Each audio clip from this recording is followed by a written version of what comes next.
Hey guys, a very good evening to everyone. Hope everyone is doing great and preparing well for the coming accounts exam. So, my best wishes are with you people and paper जो है बहुत अच्छे से करके आना, बहुत काम रह के और अच्छे से रिटन प्रैक्टिस करो, सैंपल पेपर्स जो है वो करो and all the very best to everyone for your accounts exam. And we were doing the question answers of partnership fundamentals, chapter 1 of partnership accounting. And question number 1 to 83 we have seen, we have discussed in the previous videos. And in today's video, we are going to discuss question number 84 and 85, right? So let's start the video without any delay. So let me share the statement. Hope the statement is visible to everyone. So let's read the statement first of all. So this is question number 84. तो DK Goyal के question answers हम कर रहे थे. DK Goyal book जो है 2025 addition की, उसके क्वेश्चन आंसर्स हम देख रहे थे बैक एक्सरसाइज. तो अप टू 83 हम जो है डिस्कस कर चुके हैं, आज करेंगे 84. So let's read the statement. A, B are partners in a firm. A is to get a commission of 10% of net profit before charging any commission. Okay. A को जो है कमीशन मिलना है 10% of net profit before charging commission. तो before charging commission वाला जो case होता है हमारे पास, उसमें हम डायरेक्टली जो नेट प्रॉफिट है उसका 10%, 12% जो भी गिवन रहता है वो हम कैलकुलेट कर लेते हैं. Okay. And B is to get a commission of 10% on net profit after charging. तो याद है कि एक बार आप रीड करोगे इसको आफ्टर चार्जिंग, राइट? तो बी को जो कमीशन मिलना है वो आफ्टर चार्जिंग बीस कमीशन. तो हमें क्योंकि पता नहीं है कि बी का कमीशन जो है अमाउंट में कितना है, बट वी नो कि वो 10% है, राइट? तो जो भी अमाउंट आएगी उसका हम 10/110 कैलकुलेट करेंगे. वो अभी हम देखेंगे कैसे. उसके बाद आप रीड करोगे all commission after charging all commission. तो बी का कमीशन भी चार्ज करने के बाद एंड ए का कमीशन भी चार्ज करने के बाद जो अमाउंट बचेगी हमारे पास, उस पे हमने बी का कमीशन जो है वो कैलकुलेट करना है, राइट? तो net profit before charging any commission was 55,000. Okay, net profit उन्होंने दे दिया हमें 55,000. Find out the commission of A and B. तो अभी हमको ए एंड बी का कमीशन उन्होंने बोला है कि आप कैलकुलेट करके दो. तो net profit as we have that is 55,000, right? First of all, we'll calculate A's commission. Just a second.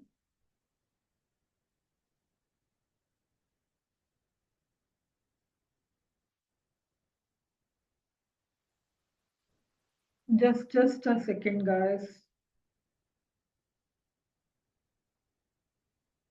Okay. So A का कमीशन कैलकुलेट हम करेंगे, तो आप लिख लोगे यहाँ पे question number 84, calculation of A's commission. तो ए का कमीशन हम कैलकुलेट करेंगे नेट प्रॉफिट पे, जो कि है हमारे पास 55,000. तो बिफोर अगर उन्होंने बोल दिया तो कोई इश्यू नहीं है, आप डायरेक्टली जो भी रेट उन्होंने दे रखे हैं उससे आप मल्टीप्लाई करके डिवाइड कर दोगे 100 से, राइट? अगर यहाँ पे 15% होता तो हम क्या करते, अगर 15% होता तो 15/100 कर देते, अगर 20 होता तो 20/100 कर देते, बट अभी हमारे पास 10 है तो 10/100, राइट? तो ये सिंपल कैलकुलेशन ये आ जाएगा आपका. जीरो से जीरो कैंसिल करोगे एंड 5500, राइट? तो ये 5500 ए का कमीशन आया है। आप ऊपर लिख दिया हमने कि कैलकुलेट कर रहे हैं हम ए का commission, right. Now let's calculate बीज कमीशन। ये था ए का, तो बी का कमीशन जो है वो कितना होगा, राइट। उन्होंने बोला है कि नेट प्रॉफिट आपको वो लेना है जहां पे आप जो है ए का कमीशन डिडक्ट कर लोगे। तो ए का कमीशन अगर आप डिडक्ट करते हो 55,000 माइनस 5500, तो आपको अमाउंट मिलता है 49,500। तो इस पे आपको कमीशन करना है, ये ए का कैलकुलेट करना है। ये ए का कमीशन हमने डिडक्ट कर दिया है। तो 49,500 इनटू अब कितना करने वाले हैं, क्योंकि बोला गया है कि after charging all commission, right.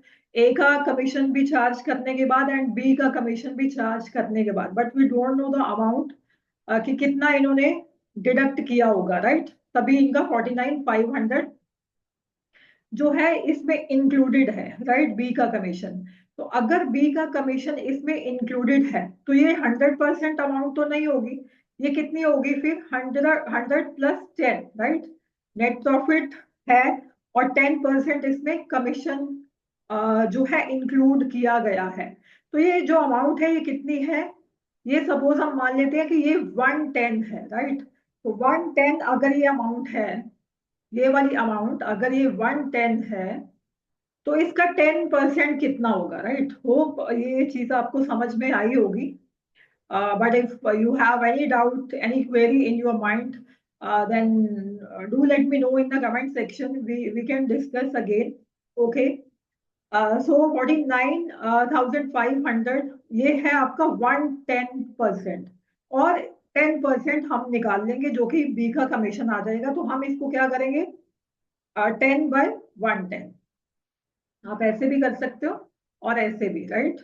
और ये आपका कैलकुलेट करके आ जाता है 4500, right. Hope the things are clear to everyone.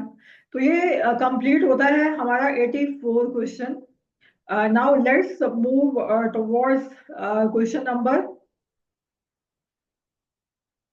85, right. तो 85 की हम एक बार स्टेटमेंट देख लेते हैं, then will do the solution of this question.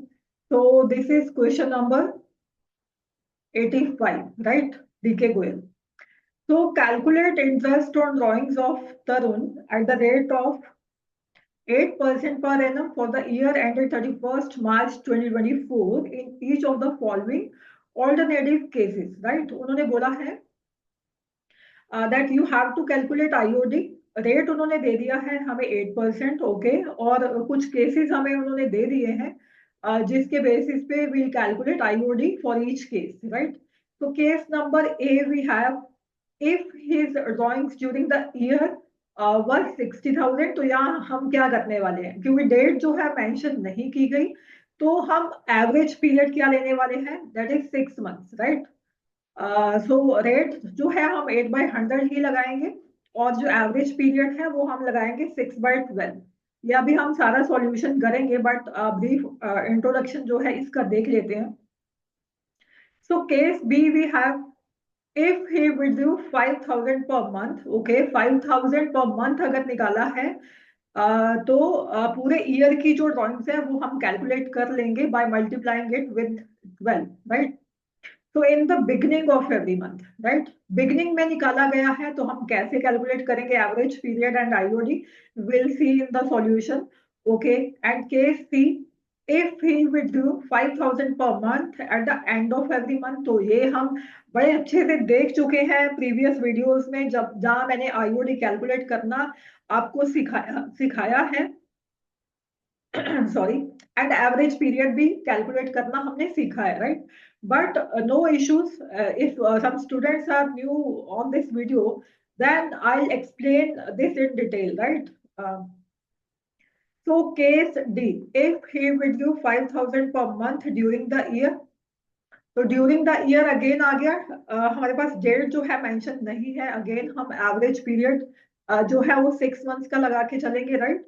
And case E last one, if he will do the following amounts as under तो ये जो रैंडम अमाउंट्स आ गई हमारे पास और रैंडम डेट्स आ गई, राइट। डेट्स जो है वो यूनिफॉर्म नहीं है, एंड जो ड्राइंग्स की गई है वो भी यूनिफॉर्म नहीं है, राइट। तो फिर हम कौन सा मेथड लगाते हैं, या सिंपल मेथड या प्रोडक्ट मेथड। तो यहाँ हम प्रोडक्ट मेथड लगा के चलेंगे। होप ये जो डेट्स है वो गिवन है, अगस्त में निकाला है, नवंबर में, दिसंबर में और फेब में। ये अमाउंट्स भी उन्होंने रैंडम दे दी है हमें, तो ये भी हम कैलकुलेट करेंगे अभी, राइट। तो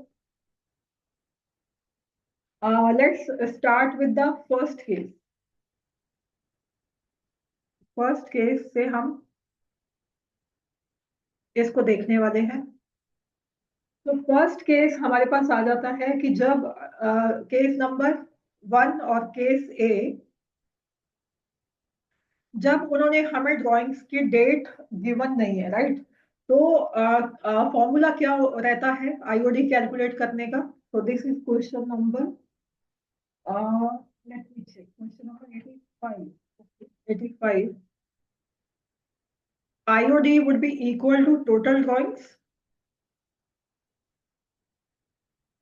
into rate by 100 into average period by 12। ओके। तो टोटल ड्राइंग्स उन्होंने हमें फर्स्ट केस में दी है 60,000। This is case number A, and rate we have 8%। तो अभी जैसे कि हमने डिस्कस किया था कि डेट गिवन नहीं है तो एवरेज पीरियड 6 मंथ्स लेने वाले हो। तो इसको अगर आप कैलकुलेट करते हो यू विल गेट 2400, राइट। इसको सिंपल कैलकुलेशन है, आप कर लोगे। तो this is 2400। Now let's move towards the B part, right. तो बी पार्ट में उन्होंने बोला है कि बिगिनिंग ऑफ द मंथ में अगर ड्राइंग की जाती है, ड्राइंग जो है हमारी 5000 पर मंथ है, उसको हम ईयरली में कन्वर्ट कर लेंगे। तो एक बार हम इसमें भी फॉर्मूला पहले लिख लेते हैं। IOD would be equal to total drawings into rate by 100 into average period by 12। और एवरेज पीरियड क्योंकि यहाँ हमें कैलकुलेट करना पड़ेगा, राइट। एवरेज पीरियड क्यों, क्योंकि बिगनिंग ऑफ द मंथ में निकाला जा रहा है। They have specified this, right, कि बिगनिंग ऑफ मंथ में निकाला जा रहा है। तो first of all we need to calculate average period, right. तो एवरेज पीरियड का फॉर्मूला क्या होता है, time left after the first drawing and time left after the last drawing and divide this by 2। Okay. तो average period निकालने के लिए हमें जो है एक टाइम लाइन बनाना पड़ेगा। तो let me draw a line. So this is a time line. Okay. तो टाइम लाइन पे हम देखने वाले हैं मंथ्स जो है बनाएंगे, अप्रैल, मई, जून, जुलाई, अगस्त, सितंबर, अक्टूबर, नवंबर, दिसंबर, जन, फेब एंड मार्च। तो जिन बच्चों को ये आता है they can skip the video, और जो सीखना चाहते हैं कि लॉजिकली एवरेज पीरियड जो है कैसे कैलकुलेट किया जाता है, तो प्लीज इसको you need to see it carefully, right. तो हमने ये चेक करना है कि टाइम कितना बचा है आफ्टर द फर्स्ट ड्राइंग। तो अगर फर्स्ट ड्राइंग जो है, यानी कि जो बिगनिंग ऑफ द मंथ में अगर ड्राइंग की जा रही है, तो फर्स्ट ड्राइंग कब की गई होगी, राइट। तो फर्स्ट ड्राइंग की गई होगी 1 अप्रैल को, राइट, 1 अप्रैल को। उसके बाद टाइम लेफ्ट देखना है आफ्टर फर्स्ट ड्राइंग। तो ये सारे के सारे मंथ्स हमारे पास पड़े हैं, इंक्लूडिंग अप्रैल ऑल्सो, राइट। तो कितने मंथ्स बचे हैं हमारे पास, 12 मंथ्स, राइट। तो यहाँ मैं लिख देती हूँ, ये फॉर्मूला यहाँ है, तो यहाँ इसको शिफ्ट कर देते हैं इसकी फिगर्स को। तो फर्स्ट पार्ट जो है वो हमने डिसाइड कर लिया है कि कितना टाइम बचा है after the first drawing, that is 12 months, right?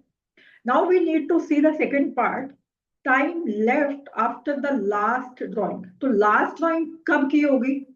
1 मार्च को। 1 मार्च से लेके 31 मार्च, जहां पे हमारा ईयर एंड हो रहा है, तो कितने मंथ्स बचे हैं हमारे पास? 1 March to 31 March, that is 1 month, right? So write here 1 month and divide this by 2. So 13/2, that is 6.5. तो 6.5 months जो है, ये क्या आ जाता है हमारा एवरेज पीरियड, राइट? तो इसको अब हम अप्लाई कर देंगे अपने फॉर्मूला में, राइट? तो यहाँ हम थोड़ी सी स्पेस बना लेते हैं, यही हम इसके फिगर्स को डाल देंगे। Okay, so let me write the values. So total drawing 5,000 into 12, वो क्या बन जाता है आपका 60,000। अब बाइफरकेट करके भी आप लिख सकते हो 5,000 into 12, right? Rate we have 8% and average period we have calculated 6.5 by 12। ओके, तो ये डेसिमल रिमूव करने के लिए आप नीचे 10 लगा सकते हो, तो ऊपर आ जाएगा 65, नीचे आ जाएगा 12 into 10, right?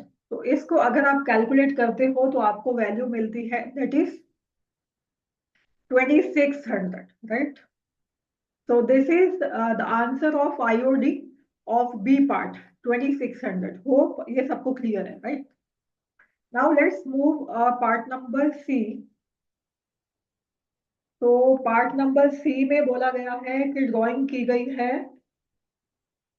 just let me check, C part में, if we withdraw 5,000 per month at the end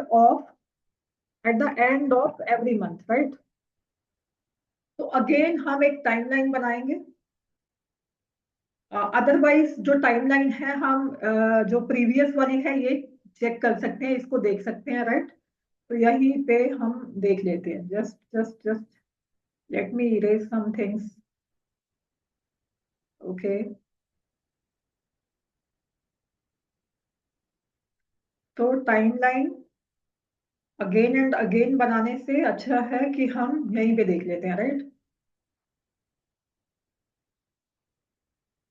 सो अब जो है हमारे पास सी पार्ट, उसमें बोला गया है कि कब की गई है, eight the end of every month.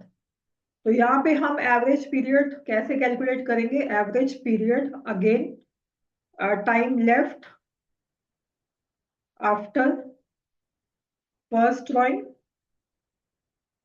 And time left after the last drawing, right? Divide this by 2। तो पहले हम एवरेज पीरियड देख लेते हैं, फिर हम फॉर्मूला लिख लेंगे आईओडी का, राइट? तो अब जो है, कब फर्स्ट ड्राइंग कब की गई होगी? ये है आपका 1 अप्रैल, और ये है सपोज यहाँ तक आपका 30 अप्रैल, राइट? 30 अप्रैल। तो मंथ एंड पे की गई है, इसका मतलब 30 अप्रैल को की गई होगी। उसके बाद रिमेनिंग मंथ्स कितने बचे हमारे? These are 11 months, right? Excluding April, 11 months हमारे बचे। अब हम देख लेते हैं लास्ट ड्राइंग कब की गई होगी। लास्ट ड्राइंग जो है वो 31 मार्च को की गई होगी।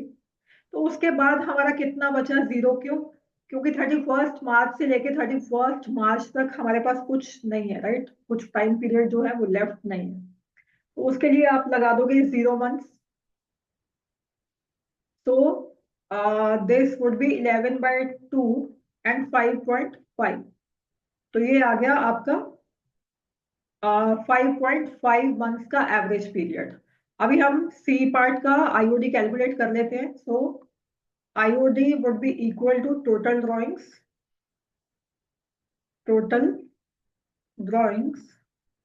into rate by 100 into average period by 12, right?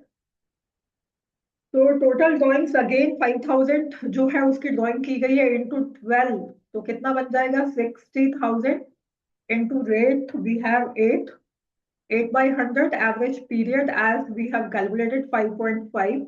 So 5.5 by 12, तो ये आ जाता है आपका 2200, राइट। होप यहाँ तक सबको क्लियर है। Now let's move towards the D part. Okay, तो डी पार्ट में हमें क्या बोला गया है, let me check. D part में हमें बोला गया है if he withdrew 5,000 per month during the year, right. 5,000 निकाला जा रहा है, बट डेट जो है उन्होंने मेंशन नहीं की है, राइट। तो डेट जब मेंशन नहीं करेंगे तो आपको एवरेज पीरियड कितना लेने वाला, कितना लेने वाले हो, 6 मंथ, राइट। तो IOD would be equal to total drawings into rate by 100 into average period by 12। Total drawings again हो जाती हैं 60,000, rate again same 8/100 and average period 6/12। तो ये आ जाता है आपका 2400, जैसा कि हमने आई थिंक फर्स्ट केस में कैलकुलेट किया था, राइट। अब हमारा लास्ट जो ई पार्ट है वो बचा है। ई पार्ट में हमें यूज करना पड़ेगा प्रोडक्ट मेथड, बिकॉज जो डेट्स हैं वो यूनिफॉर्म नहीं है and the amounts are also not uniform, right. तो let me write the headings. आप एक टेबल या टेबुलर फॉर्म में इसको प्रेजेंट कर सकते हो। ऊपर आप लिख सकते हो product method, right. Date and amount जो ड्राइंग की गई है, and period, and next one we have product, right। so date जो है हमारे पास है June 1 and August 31, November 1, okay, November 1, December 31 and Feb 1, 2024, and amounts we have 10,000 and 12,000, 16,000, 13,000 and 9,000. So now you need to calculate the period starting from the date of drawing and ending on 31st March, year end, right? So from June 1 to 31st March, आपके कितने months बन जाते हैं? These are the 10 months, right? And August 31 से लेके 31st March तक आप months calculate करोगे तो कितने मंथ्स आ जाते हैं? 7। November 1 से लेके 31st March तक आप कैलकुलेट करते हो तो मंथ्स बन जाते हैं 5। December 31 से लेके 31st March तक आपके 3 मंथ्स बनते हैं, और Feb 1 से लेके 31st March तक आपके 2 मंथ्स हो जाते हैं, राइट। अब हम प्रोडक्ट लेंगे किसका? Amount into period. तो 10,000 into 10, that is 1 lakh, okay, 1 lakh। 12,000 into 7, 12 sevens are 84, 8,000, and 16 fives are 80, 80,000, 13 threes are 39, and 9 twos are 80, 18,000। अब इस प्रोडक्ट का आप टोटल कर दोगे, जो कि बन जाता है आपका 3,21,000, राइट। तो अब हम बस फॉर्मूला लगाएंगे और कैलकुलेट करेंगे आईओडी। तो IOD would be equal to total drawings into rate by 100 into average period. Okay, average period आप कितना लेने वाले हो बाय 12। टोटल ड्राइंग्स हमने कैलकुलेट किया था, प्रोडक्ट लेना है आपको यहाँ पे 3,20,000, 21,000, 3,21,000। रेट हर केस में सेम है 8/100, और यहाँ पे एवरेज पीरियड हम लेते हैं 1/12। तो ये फॉर्मूला ही है हमारा, 1/12 ही लेना है आपको always in the product method, right. तो इसको आप कैलकुलेट करते हो, यू विल गेट 2140, राइट, 2140। तो एक बार हम देख लेते हैं कि कौन कौन से केसेस किए हमने। तो ये था आपका case number A, then B, then C part, then D part, and then E part finally. Hope this question is clear to everyone, and meeting you in the next video. Till then, stay tuned, take care, goodbye, and thank you so much.